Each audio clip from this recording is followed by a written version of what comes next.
Hey boys and girls, welcome back to Celebrate Wonder. Today is Epiphany Sunday, and Epiphany Sunday is the Sunday where we recognize that the three Magi, the three wise men, the three kings, whatever you would like to call them, recognized Jesus as the Savior and Messiah. So, like the shepherds, the Magi were unexpected people who visited the Holy Family, Mary, Joseph, and the baby. The story of the Magi, or the wise men, can teach us about inclusion, or not playing favorites, not excluding anybody. It can also serve as a reminder that we too are part of this wonderful Christmas story. The Magi brought gifts to share with Jesus, and we also have certain gifts that we can share both with Jesus and with others. Gifts don't have to be presents like we get at Christmas. Gifts or talents are something or some things that we can do to share with the world. What does it mean to know that we are part of and included in the story of Jesus's birth? It's the opportunity to share the story with all of God's children and to let others know that they have gifts that they can share too. When we share in this glorious story together, we can spread the gospel or good news, the joyous news that the shepherds heard, to everyone. Our new faith word this month is include, which means to welcome all of God's children in God's love. And remember, to be a child of God doesn't necessarily mean you know God or have a relationship with God. You are created by God. Therefore, even somebody of a different religion, they're one of God's children, and we can show them all about God's love. Our Bible verse, our memory verse for this unit comes from the book of Psalms, Psalm 125, verse 9. The Lord is good to everyone and everything. God's compassion extends to all of his handiwork. What does include mean to you? Who makes you feel included? Have you ever felt excluded? Have you ever felt that you excluded anyone else? So let's read about the Magi. I'm going to show you the picture. Do you see them? Do you see the star? They're following. This is from Matthew, the 2nd chapter, verses 1 through 12. In a faraway place, there were Magi who spent their time watching the stars. One night, they noticed a very special star in the sky. It was very bright and seemed to be moving ahead of them. The Magi thought about this special star, and they thought it would lead them to a new king. They wanted to bring special gifts for this king. They packed frankincense, gold, and myrrh. All these gifts were gifts fit for a king, and they set out following the star. The Magi arrived in Bethlehem following the special star until it stopped over a little house. When the Magi entered the house, they met the new King Jesus and his mom, Mary, and these Magi leaned down and offered Jesus their gifts. So I wonder, do you think the Magi were surprised that the new king didn't live in a castle or a mansion? Let's turn to our Deep Blue Bible. Again, Matthew 2, verses 1 through 12.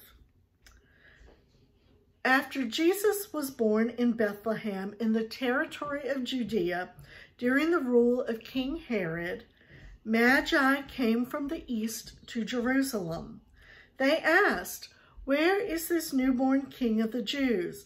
We have seen his star in the east and have come to honor him."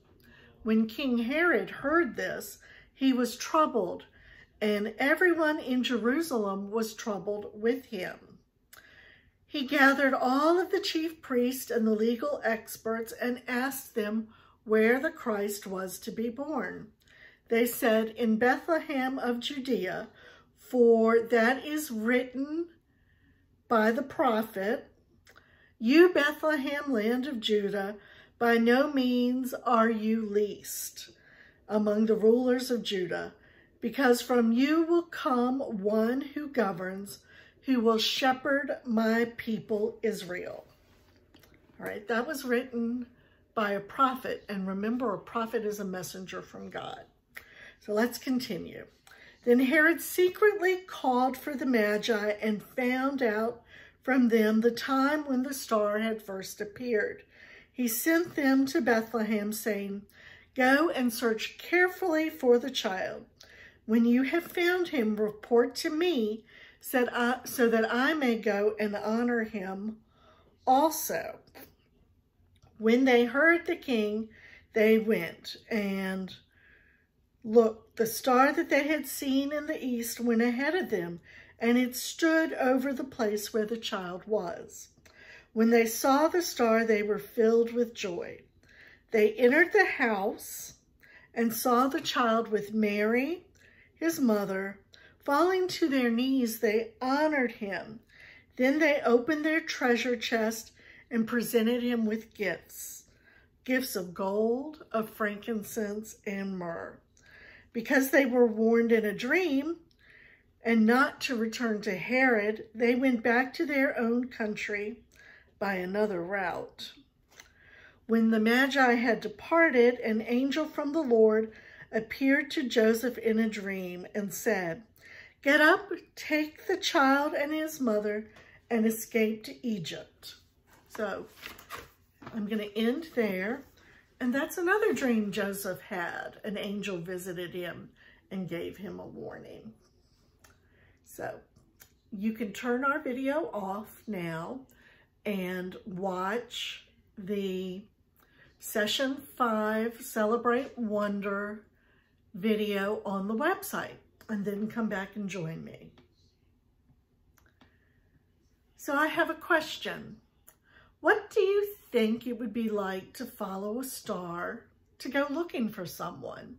Is that something we would do today?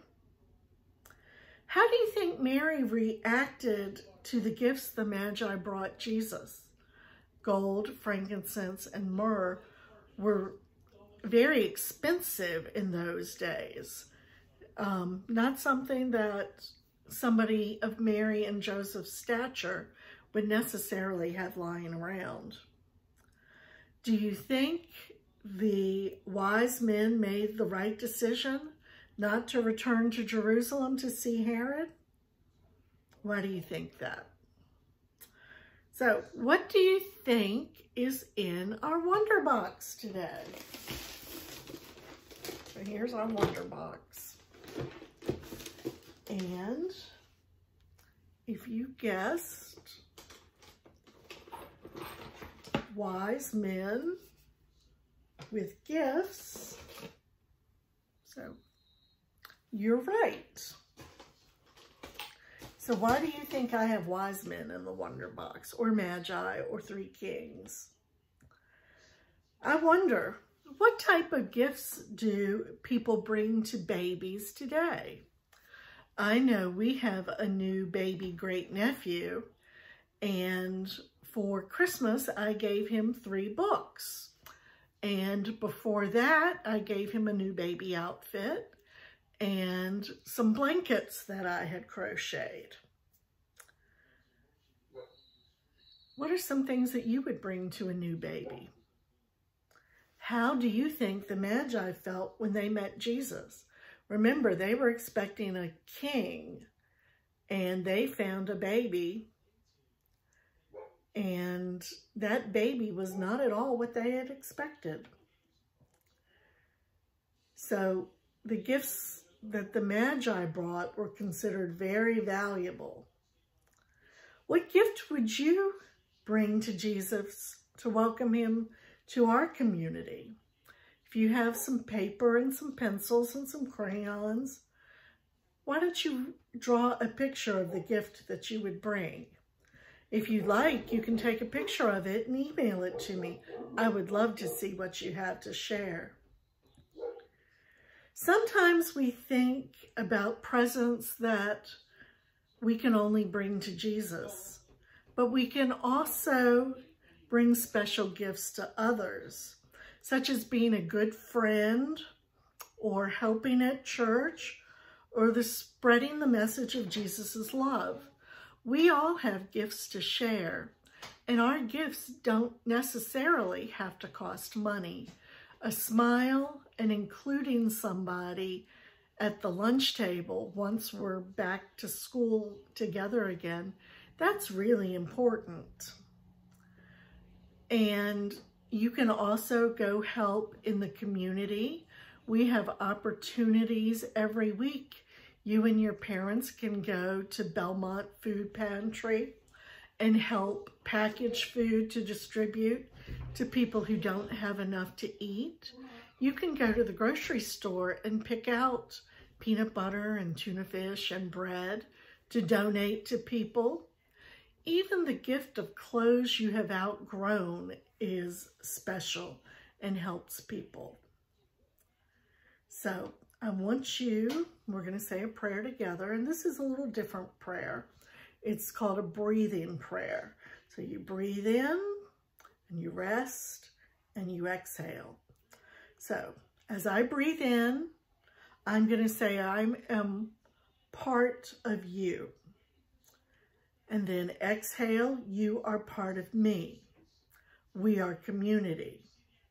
May we come together, inhale, and grow with God, exhale. Are you ready? I am part of you, inhale.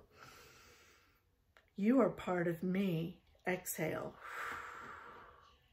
We are a community. May we come together and grow in God. Can we do that?